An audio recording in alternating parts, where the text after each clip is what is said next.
Dark Avenger by Alex Ryder. He was obviously used to hard work.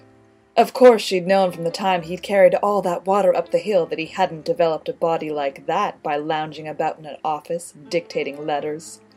Finally, he unlashed the tarpaulin in case they had to cover the hold in a hurry.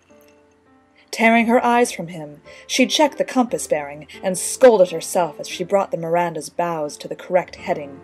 That was what happened when you didn't keep your mind on the job you were supposed to be doing. Glancing astern, she saw the tall tail curve of the wake, drawing attention to her lack of attention at the wheel. She hoped Nikos wouldn't notice, but he probably would, she thought with chagrin. Those calculating green eyes of his never seemed to miss much. He rejoined her a few moments later in the wheelhouse, and reached up and turned the radio off. "I was listening to that," she complained. "You can listen to it later. Right now, I'd rather talk." She gave him a quick, warning glance. "If it's about Jimmy and your sister, I don't want to hear it. Talk about anything else, but not them." "All right. We'll talk about you."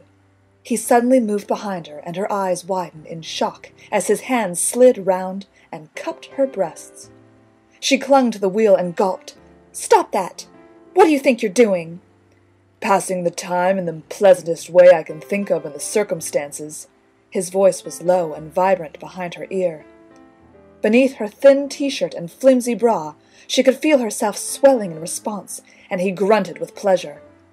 "You have a body that cries out to be caressed and fondled, Carrie. You can't deny what I can feel for myself." Her legs trembled, and she arched her back as his warm lips brushed the sensitive skin on her neck, sending delicious tremors the length of her spine. "Don't," she moaned.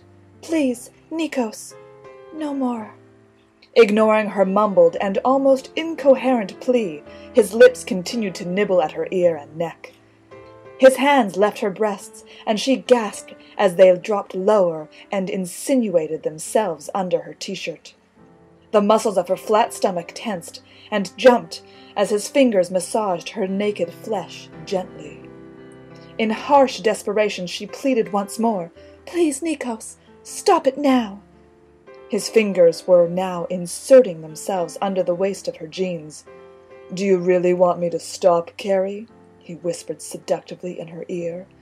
"I'm not hurting you or harming you in any way, am I? I'm giving you something you've denied yourself too long. Sensual pleasure."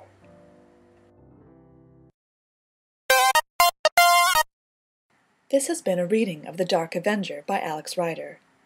Read by Sara Bynoe.